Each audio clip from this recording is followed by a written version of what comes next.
Yeah, before I start the talk, let me just give a brief history of how this topic came about. About 2 months back, Sister Eileen said that, can I do a sharing in November?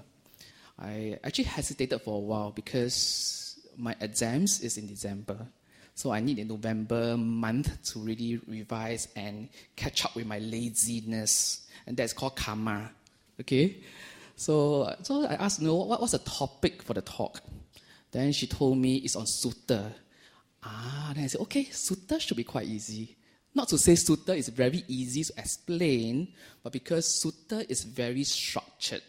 I can just pick anyone and then just share my thoughts and learning points. So I said, okay, go ahead. I can just share any sutta that I think that I'm good in sharing it. But anicca happened. Anicca, impermanence happened. So a month ago, the coordinator for today, special day, the graduation for the Dhammatutta course, texted me while I was in this trip. He said, can I change your topic to something that is related to Dhamma learning for the youth? I say, uh-oh. And why uh-oh? Because I'm no longer a Rahula. I am an overgrown Rahula. You can call me a Maha Rahula if you want to. Because I'm no longer young. I'm not sure how can I pack it. And the other thing is also, in my family, in my house, I don't have Rahula. My only Rahula is called Bodhi, which is my 1.5-year-old dog. So precisely, I don't Rahula at home, so I'm not sure how can I pack it. But Dhamma being Dhamma, while you are structuring a talk, I think it's a very good learning experience for me, because while I start to structure and start to pack how do I give the talk, I learned quite a few things here and there. So once again, thank you for giving me this chance to change the topic. The takeaway or the moral story is, don't be too happy too early. Okay? So today I will start this sharing on Rahula inheritance. You know who's Rahula, right? You know Rahula? Rahula is actually the Buddha's son. So today we talk about the inheritance, the Dhamma learning, and also what are the things that we can actually impart to our younger generation. What I think, because I also grew up in a Buddhist environment, so I roughly can recount what are the things I think is beneficial for me. And also because I also work with BFU for a number of years, so there are some experiences and there are some instances that I can share about what are the important lessons that we can actually share with the youth. Okay? So, why inheritance? That's the first question that we ask ourselves.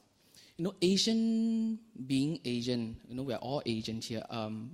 Mostly are Asian here, I know. Hello. Yeah, hi, Chris. Yeah. Asian have this culture of giving inheritance to our next generation. And the reason is because it's a gift of love for our children. We want to pass on something to the next generation so they can have a head start in their life. And most of the things that we pass on, or most of the things that we want our kids or want our children to inheritance, most are material things. It can be wealth, it can be houses, or sometimes it can even businesses. You want to pass on your business to the next generation. And the other important thing is because of our inherent nature to survive. Because it's built in our human DNA. Human DNA is always wanting to survive. One part is we want to live longer and longer. We want to make sure that we live on. And the other part is that we want to make sure that our legacy live on as well. So it's built in. It's built into our DNA. You can ask yourself, a lot of times we always want to build something, a dynasty or a legacy, or we want to live on forever because it's a fight and flight response in our DNA. So in that sense, we also want to leave a certain legacy, our legacy, to the next generation. So the next time when the children look at the house, say, oh, this house is passed on by my papa or mama. The kind of pride in you. So it's a very Asian culture that we want to pass on an inheritance to the next generation, especially in Asia. We always pass on material wealth or even houses, right? And before I go on, let me just recount the story of Rahula. Yeah, you know, the Buddha actually went back to Kapalipatu after 7 years of his enlightenment, after he actually came out from the city. And so he went back to see the father and see the son. So Yasodhara, the wife, then asked Rahula to ask his father, the Buddha, for the inheritance. And then the Buddha thought for a while, think about it for a while, and say, no, I have nothing to give to Rahula. I have no wealth, I have no kingdom, I have nothing at all except my robes and my arms bone or whatever. So what was the thing that I can give to Rahula? So the Buddha actually thought about it. And the most precious thing that the Buddha had was the Buddha Dhamma, his own discovery. So straight away, the Buddha asked Sariputta to ordain Rahula. And Sariputta is Rahula's preceptor. So the takeaway is next time your children ask you for inheritance, ordain them. No, I'm joking. Okay, don't be so fast to ordain them. Yeah. Anyway, there's a legitimate age to ordain them. They need to be above 18. Okay. So the Buddha actually gave Rahula his most precious possession, and that is the Dhamma. So that's the reason why to give the children a chance to learn, to expose the Dhamma at a young age is so important. And let me explain why it's so important. Okay? You know, more of us here, apart from giving material wealth and things like that, will provide education for our children. And why? Because we believed, it's our belief that the education is the gateway to a very successful life. And you can see from our youth nowadays, you know, when I look at my colleagues' children, Monday, Saturday, no free time. From 9 a.m. to 9 p.m., school and tuition. That's all. Because we believe that education, or essentially life skills, is important for the children to be successful. Mundane life skills. It can be knowledge, it can be doing well in exams and whatsoever. So we very much focus on mundane life skills rather than spiritual development. Think about it, you know, how many hours you put your kid through tuition, education, or life skill versus how many hours you bring your kid to Buddhist fellowship here for Sunday service. No, it's kind of very, I would say like it's a quite an imbalanced education for our youth nowadays, right? Because we really focus a lot on imparting mundane life skill and whatnot to our children. And the point is that, you know, good education, a very good education, at most promises success in this very life. At most. You know, you can be a successful CEO in this life, or you do well in a career, but that's only in this very lifetime. And if we, as a Buddhist parent, and we believe in rebirth, we believe in Nibbana, or we believe in the mind, you know, we need to rebalance this particular shift of inheritance. We need to give the children a chance to learn the Dhamma. Why? Because Dhamma can help one in this life, and not only that, it can also help the children in the life thereafter. That's what the Buddha said. Learning Dhamma is happy here and now, and it's also happiness thereafter, right? And that thing about Dhamma is, if you learn properly, if the children can be exposed to all this teaching, Dhamma can help to fix the mind. It can fix a lot of problems in kids nowadays. And why? Because it helps one to understand the root cause of dukkha, our inherent suffering in us, and the way to fix it. So that's the reason why I feel there's a need to expose our kids to the Buddhist teaching. Try to expose them to Buddhist teaching, because it's a very important life skills. It's a spiritual development. Not only it helps them to fix the mind, but it also helps them to be happy. Okay? And we have a lot of skill sets for different cues, different quotient. We have skills to develop IQ, and even now there are courses that help to improve EQ, emotional quotient. There's IQ and EQ. But Dhamma help in the PQ. So what is PQ?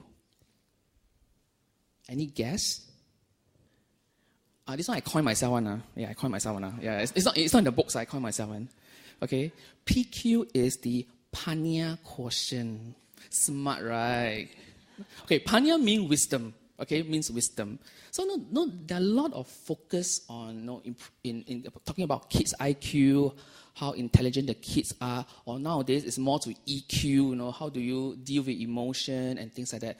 But there's something that we also need to focus on, and that is the wisdom part. Whether the kid have wisdom, whether the kid is wise enough to make choices, to handle day-to-day activities. And these are different things.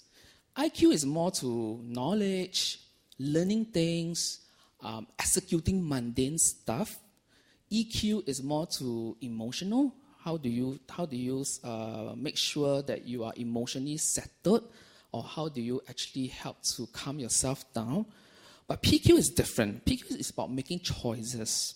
It's about making wise choices so that you can be happy, and so that your next situation can also be happy as well. So it's about choices, okay? And you know that this famous quote, this famous quote is by Mahabrahma, when he invited, the legend said that when he invited the Buddha to teach, he says this quote to the Buddha, and this quote is like this. So there are beings with little dust in their eyes who are falling away because they do not hear the Dhamma.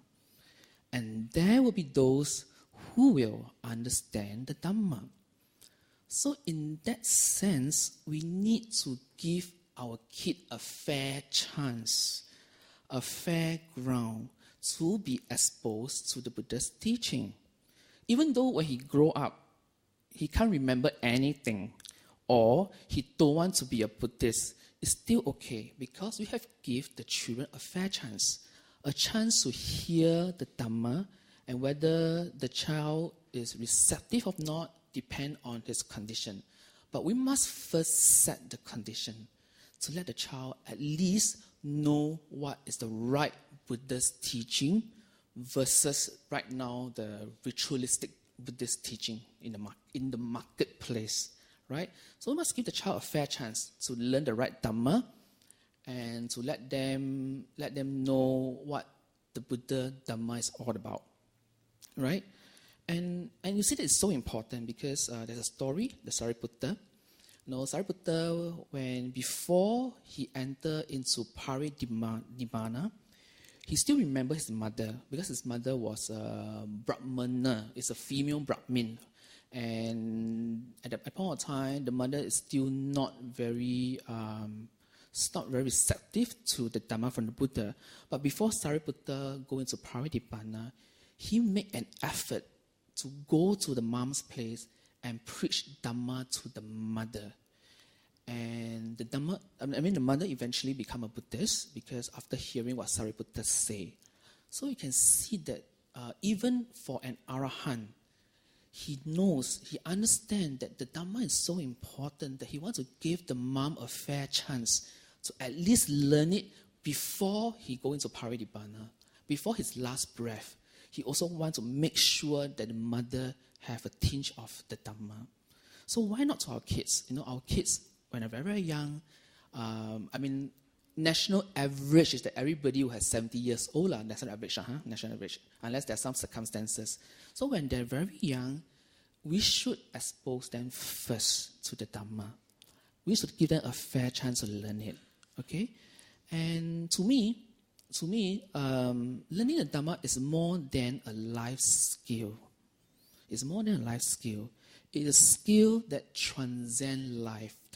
Because if you learn it properly, bye-bye, no more rebirth and no more life. That's why it's transcend life. It's a skill that makes one get out of this cycle of life and life again, of taking your O-level again and again, right? Or mama nagging at the children again and again. And I'm sure that you all don't want to nag your children life after life. It's very tiring.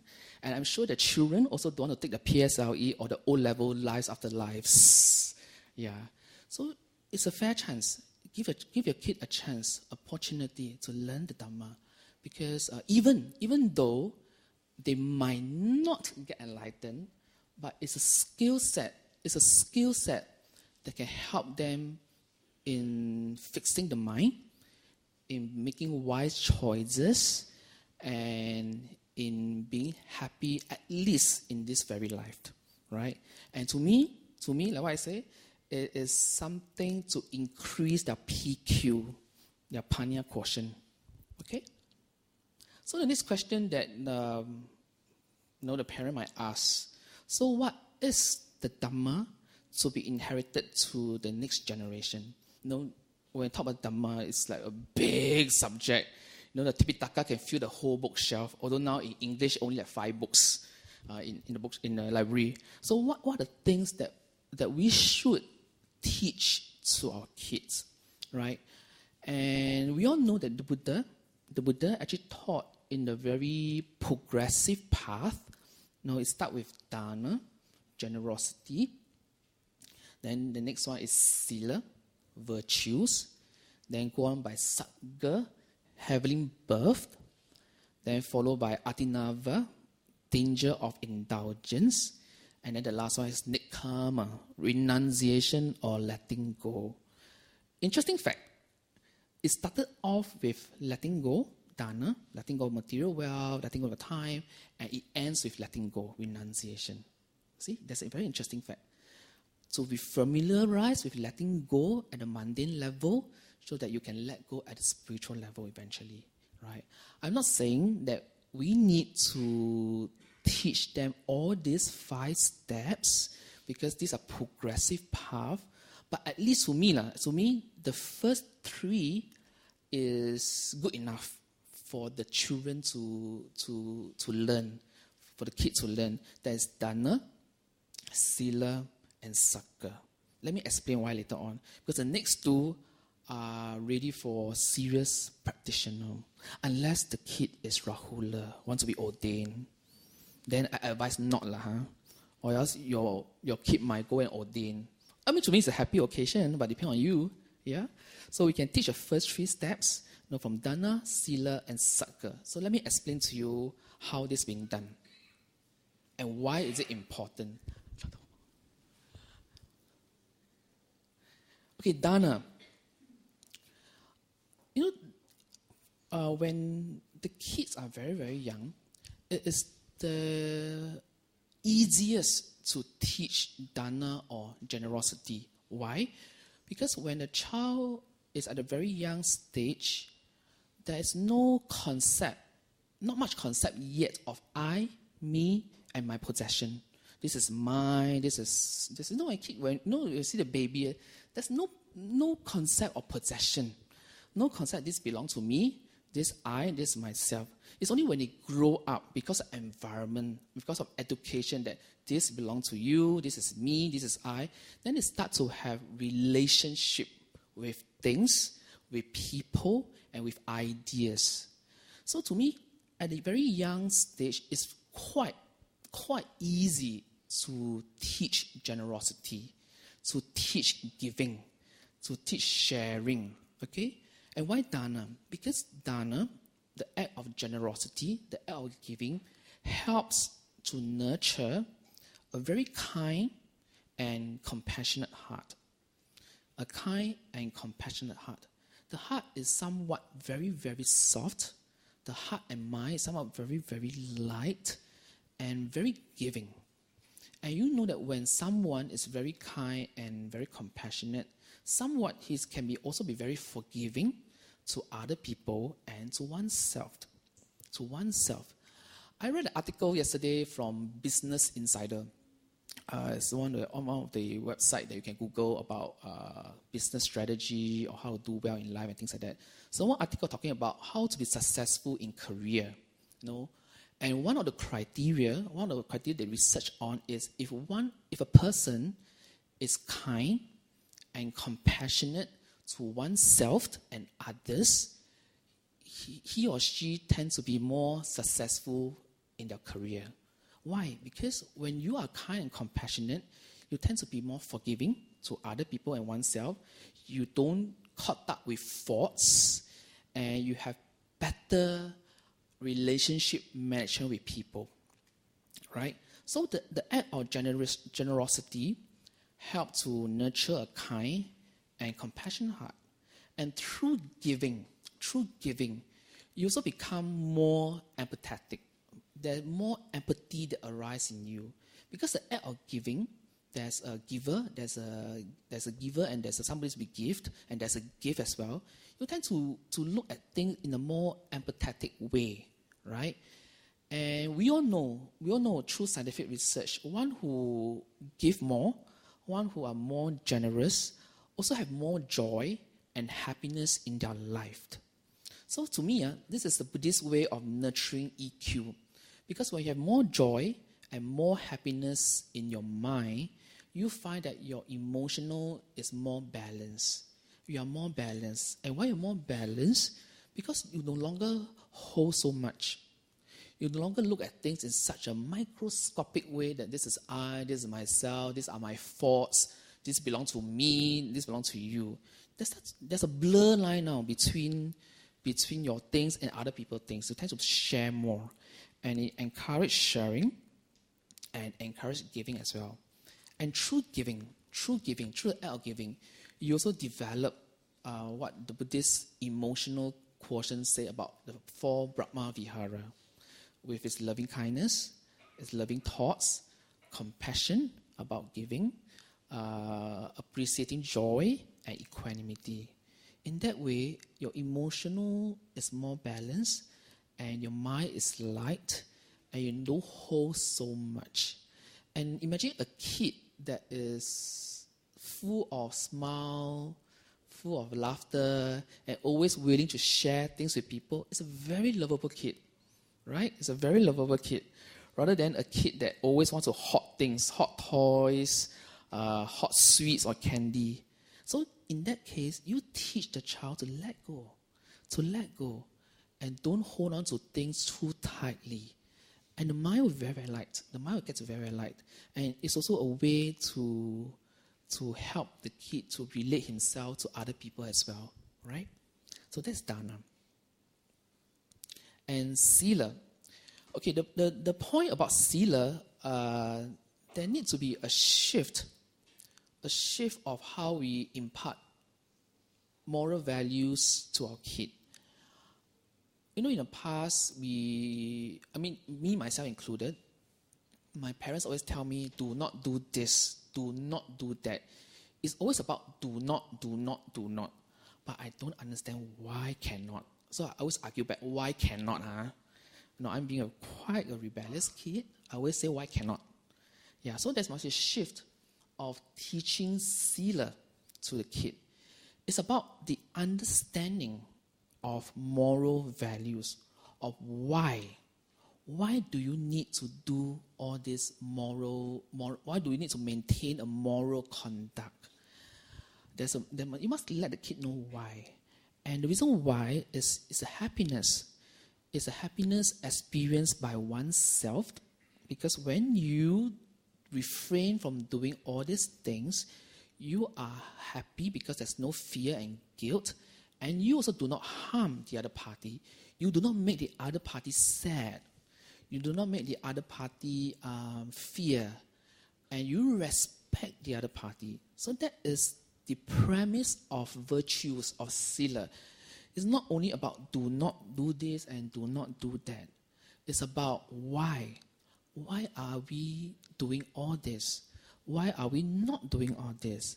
It's about happiness of our own self and also giving happiness of other people so that the whole society can live in a very harmonious way, right? And there's a Buddhist advice to Rahula. One of the first teaching that the Buddha gives to Rahula is also about virtue. It's about the bowl of water. Have you heard the story, the bowl of water? Yes? No? No? Okay. So one day, Rahula was, as usual, Rahula was paying respect to the Buddha, and the Buddha wants to give a teaching to Rahula. So he told Rahula, the Buddha likes to give, the Buddha was a very skilled communicator. He always used things that is around him, or similes, or stories, to impart the teaching. So he said, Rahula, do you see this bowl of water? In this bowl, there's a very little water inside. So do you see this bowl of water? And Rahula said, yes, I saw this bowl of water with little water inside.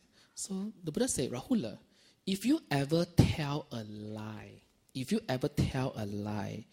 your morality is like the little water in the bowl, insignificant. The gist is that he's telling Rahula, you must not break your precepts. You must try not to break your precepts. You must maintain your virtues. Because if you break one, it's as if that you have such little water in the bowl. And then later on, the Buddha actually threw away the water. And the Buddha told Rahula, if you persistent, keep on telling lie, it's like throwing whatever left of morality in the bowl out. There's no more morality left in you. So that was the teaching that gives Rahula. And the next time, the Buddha overturned the bowl. He said that, and if you don't change, if you keep telling lies without any reflection or without any remorse, it's like your whole bhikkhu life, your whole morality is turning upside down. You're no longer a bhikkhu in a sense, right? And the fourth pictorial that gives Rahula is an empty bowl. If you still don't change, you're just like an empty bowl, empty of morality, no personality at all. So the lesson that the Buddha was telling Rahula is, when you transgress, try to reflect. Because if you can transgress once, you will keep on transgressing. You will keep on breaking your virtue. And if you notice that you have not keeping to your virtue, reflect about it. Stop it. Don't try to continue. Because if you continue, just like this empty bowl, there's no more moral virtues in you. And it's very easy for us to transgress. Right? It's very easy for us to transgress. And finally, the Buddha told Rahula, if one person can ever tell a lie, he can do anything in the world. I mean, that is the result of you not keeping to the virtue, right? And another simile that the Buddha gave to Rahula about sila is about a mirror. So the Buddha was telling Rahula, what is the mirror for? What's the mirror for? So Rahula said, no, mirror is for looking, for reflection, and things like that.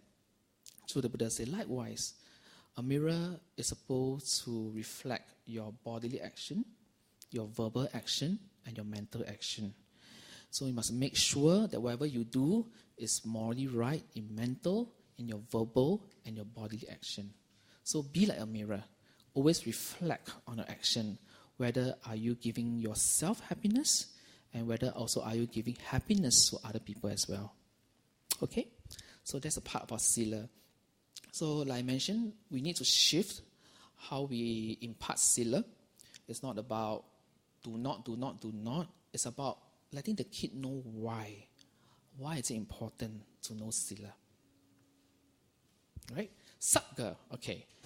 Satga, as the word mentions, is about having rebirth.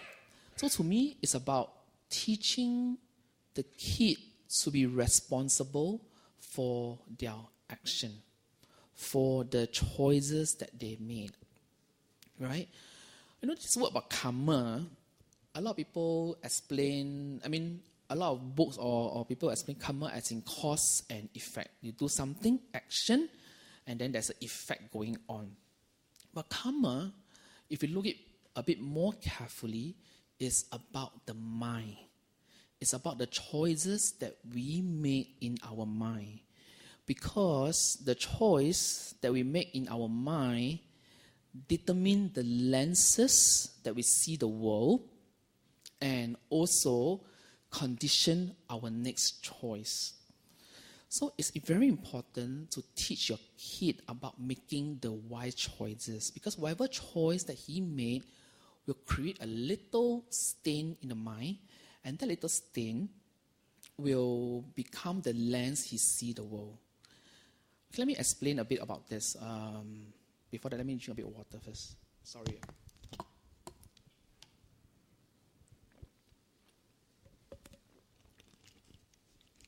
Let me explain a bit about this thing about choices and the lens that see the world.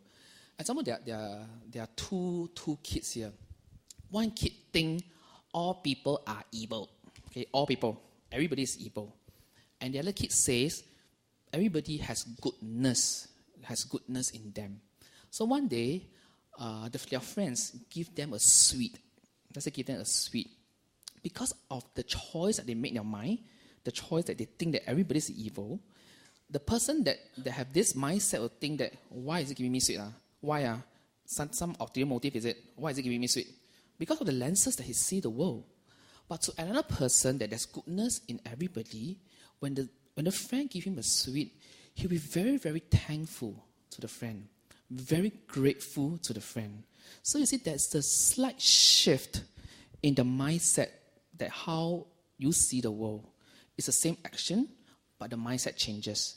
And why? It's because of the choices that we made. So that's actually what karma is all about.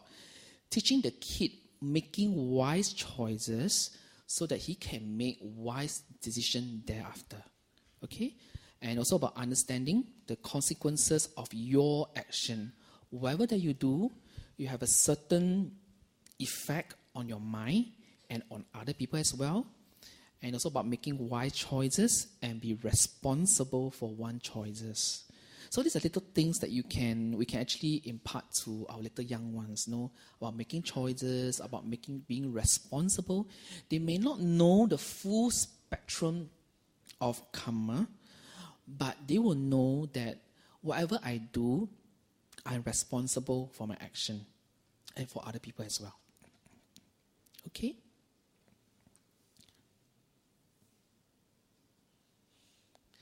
And the next thing that I want to talk about is about mindfulness. To me, I think it's important, and to me, I think it's essential to let children to expose to mindfulness practice at a young age. Why I say so? Because in the growing up years, we all know how to rest the body. We know how to rest ourselves. But there's one essential skill that I think nowadays are missing, is knowing how to rest the mind. Tell the kid how to rest the mind, the technique to de-stress. And we know that because from the past many years, suicidal rate has been going up for the young ones. If you look at newspaper or the statistics, there's an increase in suicidal rate. And why is it so? Because to me, I think if they know the technique of mindfulness, or being able to rest the mind and to de-stress themselves, I think it's going to be a huge life-saving skill for them. We talk about CPR and things like that, but mindfulness practice is really a life-saving technique to people nowadays. And this also goes to the adults. We see many people now going to mindfulness practice. Although mindfulness in the Buddhist way is not about distressing, but it has its good effect as well, right? And why do we need to let the kid know about mindfulness? So that the children can be familiarized with a mind that can be light and joyous. And when the children can be familiarized with a mind that can be light and joyous, they will feel hope. They will know that there is a difference in the mind that is stressed, overly stressed, and a lot of thinking.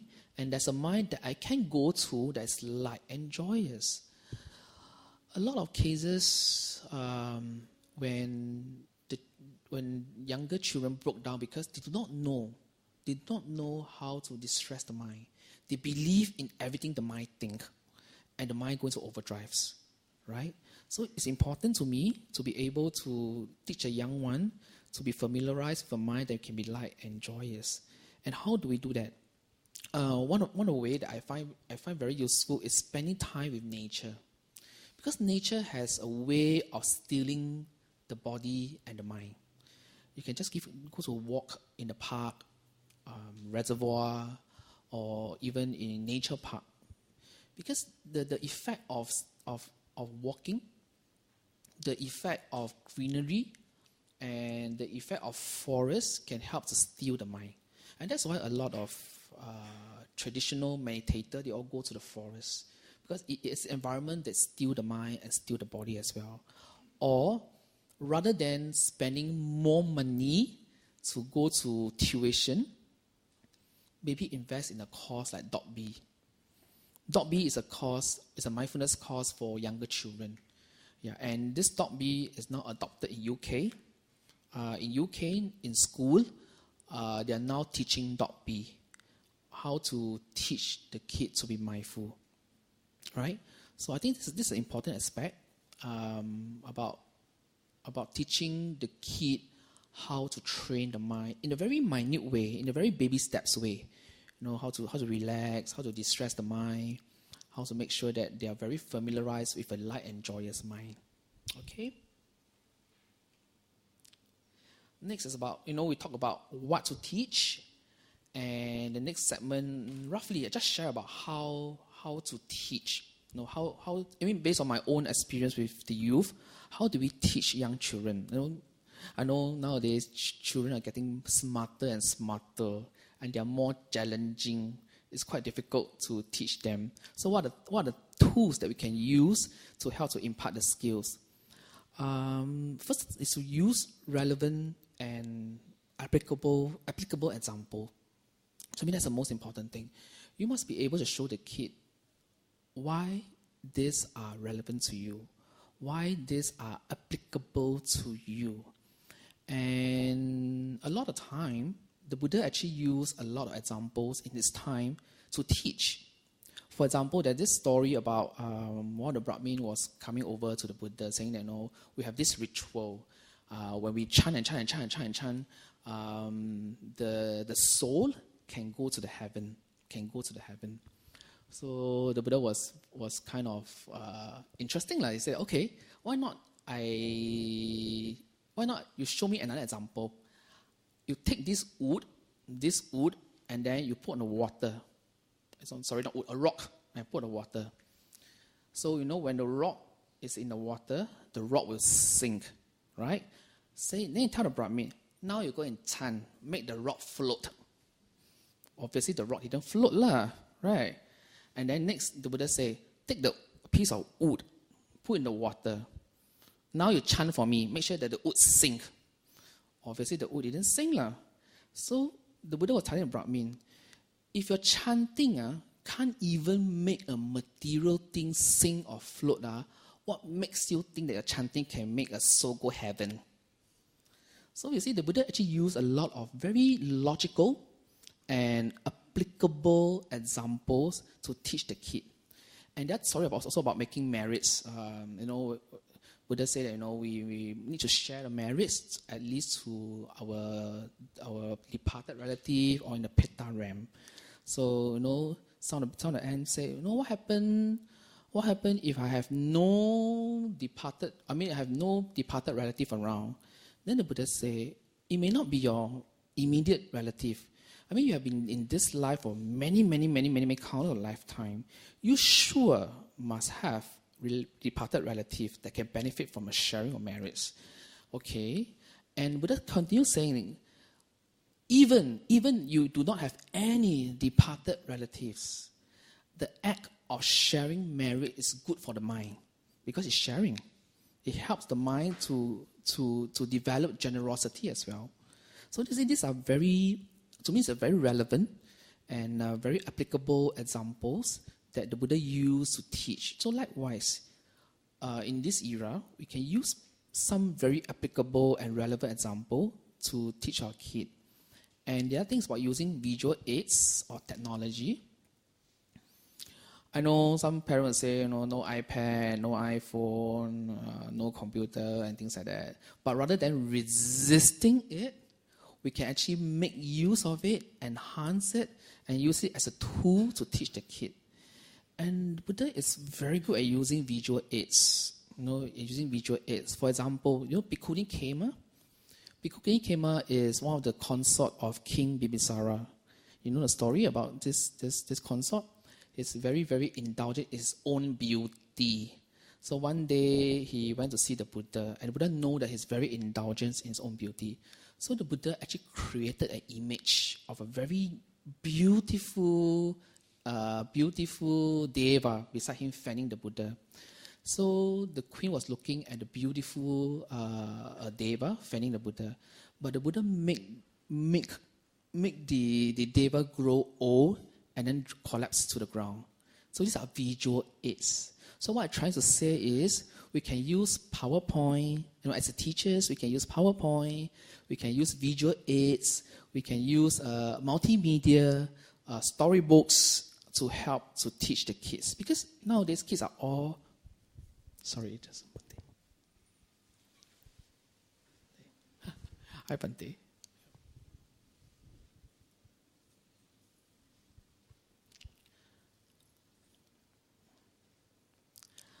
Because nowadays we know that the kids are all very visual. There's a lot of technology. So rather than resisting technology, we make use of technology to impart certain skills to our young one. Okay? And use science. Yes, use science. I love this part. We must always use science, to me, to show the relevance of the Dhamma. And we are now in this, to me, we're now in this very exciting time. Why exciting? Because a lot of scientific research are proving the Buddhist teaching, the Dhamma teaching. And these are the few websites you can go to. There are a lot of articles that I love. I always read them, like bigthing.com, sciencealert.com, all this. There are a lot of research going on to show the truth about the Buddhist teaching. For example, there's one article talking about everything is impermanent. That is Dhamma. Mindfulness practice grow wisdom. That is obviously very Dhamma. You cannot find a self in your body. That is anatta to the max. That is Dhamma. So all these articles you can actually find in all this website. And when we use science to back up Buddhist teaching, we are also teaching the kid to be open-minded, to look at things in a logical manner, to don't take things as it is, to expose the kid to logical thinking, and also proven by science. I remember this comedian, this very famous comedian, I'm not sure whether I pronounced the name correctly, Ricky Gervais. This comedian, Gervais, right? Gervais, Ricky Gervais, yeah. So he was giving this interview. He was giving this interview in, I think it's BBC or I forgot what station. He said, if we burn all the holy books, okay, 1,000 years later, all this theory or all this teaching will be gone forever. Forever. But if we burn all the science book, 1,000 years later, all the science theory will resurface again. Why? Because science talk about the true nature of reality. Same thing. Dhamma teach about the true nature of reality. So what best to teach our kid is the Dhamma. We let him know the true nature of reality. And now it's even more so because a lot of articles, a lot of the teachings are now backed up by science. So make use of it. Really make use of it. Because to me, we are in a very exciting age where scientific development is on the roll. And now more and more scientific researchers are now doing research into the Buddhist practice or even into the Dhamma theory. Like the universe expanding, contracting. All these are being researched now. Okay? And the other thing is about soft skill. It's about, as a parent or as school teachers or Dhamma teachers, effective communication. And I list down these 4 points because these 4 points, if you read the suttas, these are the method that the Buddha used to teach people. So the first point is about creating the condition for the mind to be receptive. You don't go and teach the kid when the kid is angry or when the children is throwing tantrum. Make sure that the mind is soothing first. And that's what the Buddha do. There's a story about this very hungry man coming to the Buddha's side. And then the monk will say, hey, Buddha, please teach the hungry man the Dhamma. But the Buddha said, no, give him food first. Make sure he's not hungry. Then I will teach the Dhamma. So likewise, we need to create a condition for the mind to be receptive. Don't teach the Dhamma when the children is very angry or throwing tantrum. Soothe the mind first. Okay? Second is about listen attentively to them and share appropriately. If you look at the conversation in the sutta between the Buddha and the follower, it's always the follower say first, Buddha, I want to ask you a question. Is it right or wrong? Then the Buddha will share appropriately. Rather than Buddha say, let me tell you this. It's very, very seldom that Buddha do this. You always listen first. Listen what is it all about, understand it, and then share appropriately. Okay?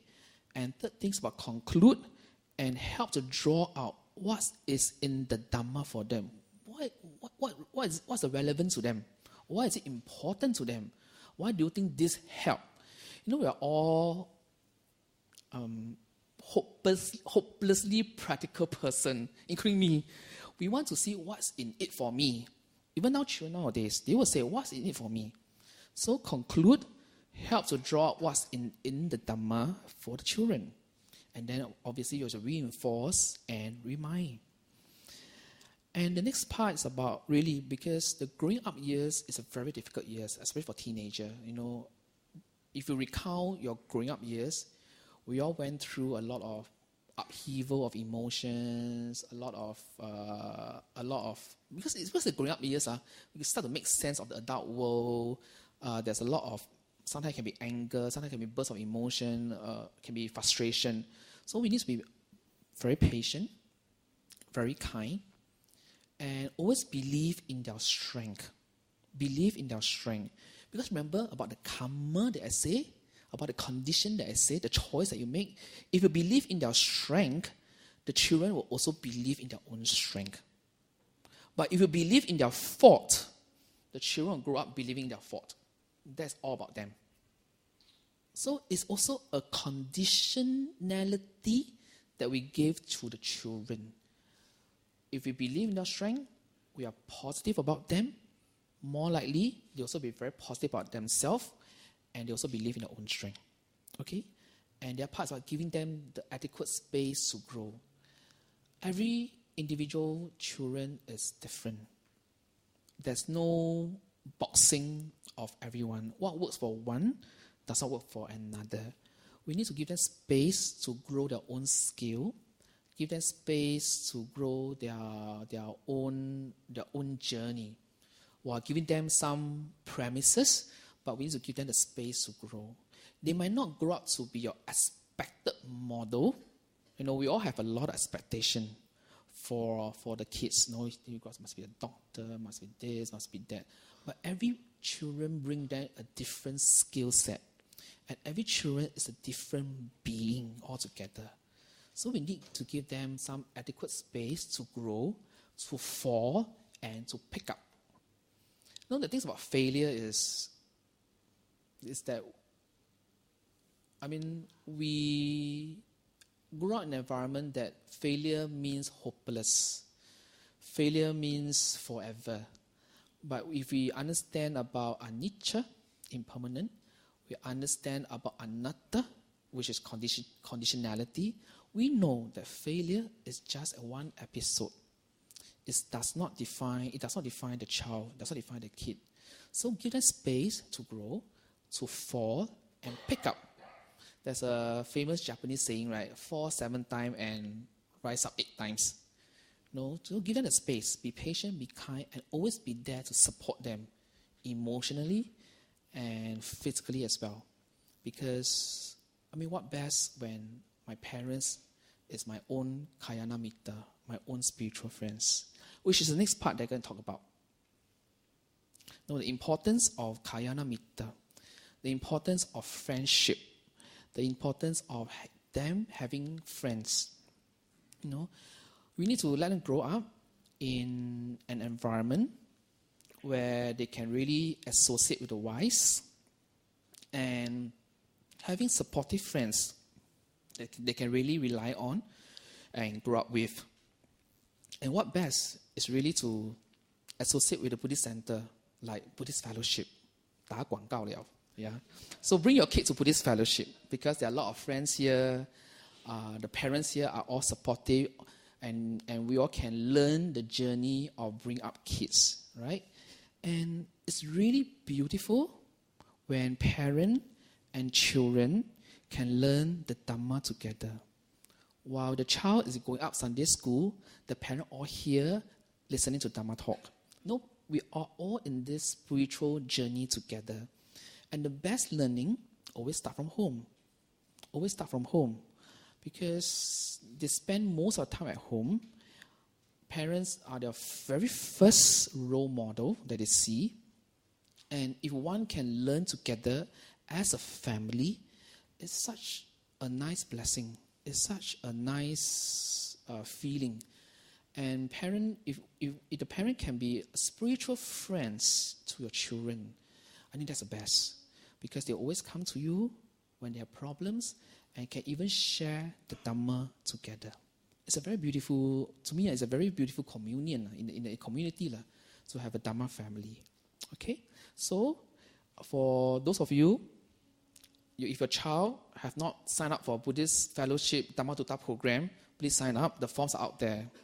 Yeah, we can all learn the Dhamma together. Okay? So in my conclusion, what I'm trying to say is that it's essential to provide opportunity for spiritual development. Let's not just focus on mundane life skills or even mundane education. Let's give the child a holistic education, right? By giving them an opportunity for spiritual development. And Dhamma can help one to develop spiritually. And to me, the word I coin is to improve the PQ, the Panya quotient. And also to me, Dhamma helps to fix the mind. And this fixing the mind is not only in this life, and that can also last many, many, many lifetimes. And to me, the best form of inheritance, because it truly creates a legacy for them to live a better and meaningful life in this very lifetime and the life thereafter. So to me, if you can impart Dhamma knowledge or let the kid have a chance to learn the Dhamma, that to me is the best inheritance that one can give to the children. Okay? So that's conclude my talk. Let's take this opportunity. I know today is a very special day, it's a graduation day. I'd like to take this opportunity to congratulate all the children for successfully complete your Dhamma Tuta program for this year. Hope you enjoy this program and hope you will come next year as well to sign up for next year. And to the parents, thank you. On behalf of the children, thank you for bringing your kids here to let them expose to the Dhamma. The Buddha say, the Buddha gave 3 titles to parents. One is the Brahma. The parent can be also called the Brahma. They're the highest being because you're the one that gave birth to the kid. you're one that create them. So you're the Brahma. The other one is called the Pumacharya. Pumacharya means you are the very first teacher of your kid. Right? And the third title that you give to a parent is your Ahuneya. Why is it called Ahuneya? Because of your sacrifice to the kid, you are a being that worthy of offering. So parents, thank you so much for bringing your kid to expose them to the Dhamma, because it's really a blessing. And you are really leaving them a legacy of inheritance. And to the teacher, to the Sunday school teachers and volunteers, also thank you very much, because whatever that you teach the school children, it's not like any skill that the outside school are teaching. You are teaching them important life skills, very important life skills that help to fix the mind. And last but not least, I want to thank, I want to thank the Buddhist Fellowship Committee and volunteers for creating this holistic environment for every one of us to learn the Dhamma together. Okay? Yeah. Thank you. Sadhu, sadhu, sadhu. If I may now open the floor to questions. Anyone would like to ask question to Brother Chye, and then I'll pass the microphone to you.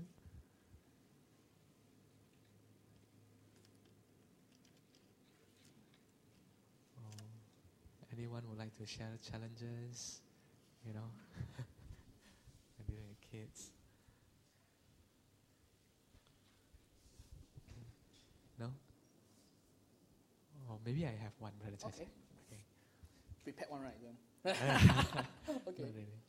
So, just now I like the slide about the Kalyana Mitra. Okay. But I mean, as a family members, right? How do we guide them so that they can carefully, associate with the wise during their young periods? Yeah, because we have influence from the environment. Yeah. That's a very good question. How do we expose them to Kalyana Mitra? Bring them to Buddhist Fellowship lah. I'm sure Buddhist Fellowship a lot of Kalyana Mitra. That's one way, really expose them to an environment where there's Dhamma learning, there is spiritual learning. Because when one is in the environment, we all have the same goal, and that's to learn together. So that's one way to associate them with the wise. Obviously we can't 100% associate them with the wise, because in school there are many environments and things like that. But we can create the condition for them to associate with the wise more. So one way, like what I say, is bring them to a Buddhist center, associate them to a Buddhist center. And that's what, to me, that's what the Christians are doing. They started schools, nursery schools, all the way from nursery school until their teenager year. Because they want to expose them to friends that have the same inclination on learning. Likewise, we can use the model as well. We expose them to friends that grow up with them learning the Dhamma. And when they grow up together learning the Dhamma, they can be supportive of each other. And another important is I'm not a parent, but we as parents should also be the Kalyana Mitra to our children. That's the best form of Kalyana Mitra. Parents should be the Kalyana Mitra to the children. Yeah. Thank you, Brother Chye. All right. Anybody else would like to ask question? Oh, okay.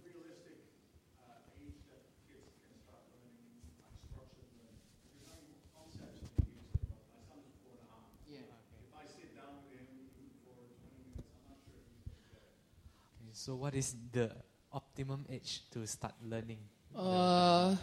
In the Dhamma Tutor program, we start at about 6 years old. Is it 5 or 6? As early as 4. Yeah, because we have a program that can help to let them learn as early as 4 years old. Cars or what? Class. Cars. No cars. You mean cars? Yeah, no. Yeah. So we actually structured learning from all the way from 4 years old until the age 25. And every segment have a peculiar learning technique to the youth, to different segment. Very good. Thank you, brother, for the question. Anybody else? Okay. Yeah, one here. Thank you, Brother Chye. Just would like to add in some important input as a parent. How to be Kalyana Mitra. When say the children who seek time from you, you're going to make it available to them. No matter how busy you are, because sometimes we are quite caught up in life, in our job, our role. Sometimes when they are in trouble, they ask for advice. If you are in a position to give advice, especially spiritual advice, or if you are in a position to offer alternatives for the problem, they will respect you as a parent. So make time for them. Because time is a precious commodity, and a lot of parents do not recognize that, and they miss the opportunity. This is a bonding. And I value the time that when I send the kid to school, we have conversation in the car. Sometimes it's very mundane. And when they go into the army, even though the journey is 1 hour from home to the army camp, and from the camp to the home, that kind of interaction is important too.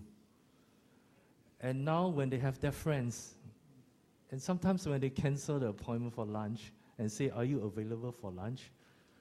I'll probably push aside my other commitment to have time.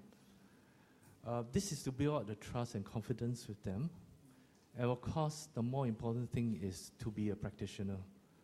So if you are being a practitioner, you will also set an example with them. You walk the talk. Although I must admit that I'm not perfect, but by walking the talk, it shows that it is possible to practice the path from the Triple Gem. And the Dhamma itself, it is also one of the gem in the Triple Gem. It is a gift of the truth and a gift of the life. And another quote that I remember I will rephrase recently that I come across, it is the true nature and the wisdom that speaks the same language. Thank you. Thank you, Brother Chye. We have one there.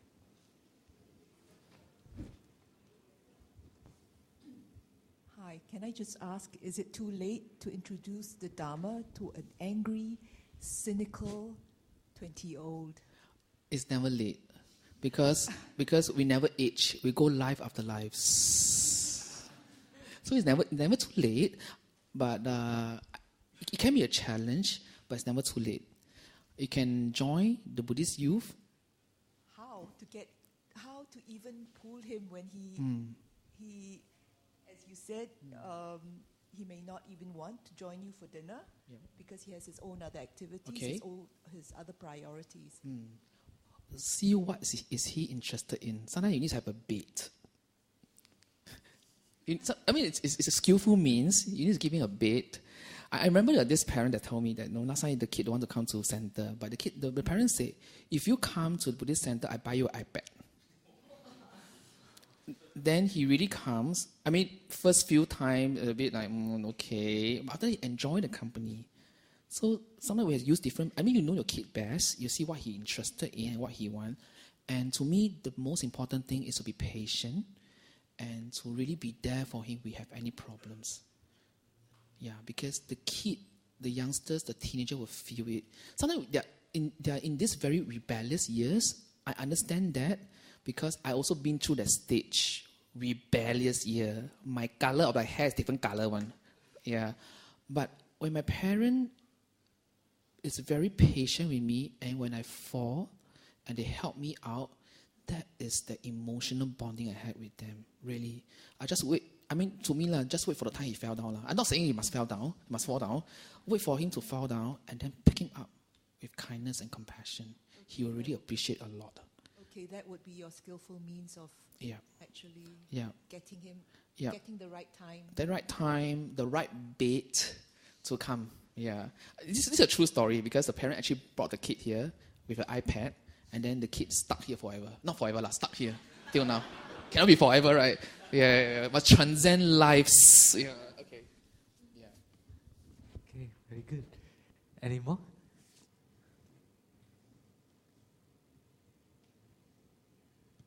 No? All right, I think, yeah. Thank you, Brother Chye, for the very insightful sharing with all of us. Have we sadhu 3 times again? Sadhu, sadhu, sadhu.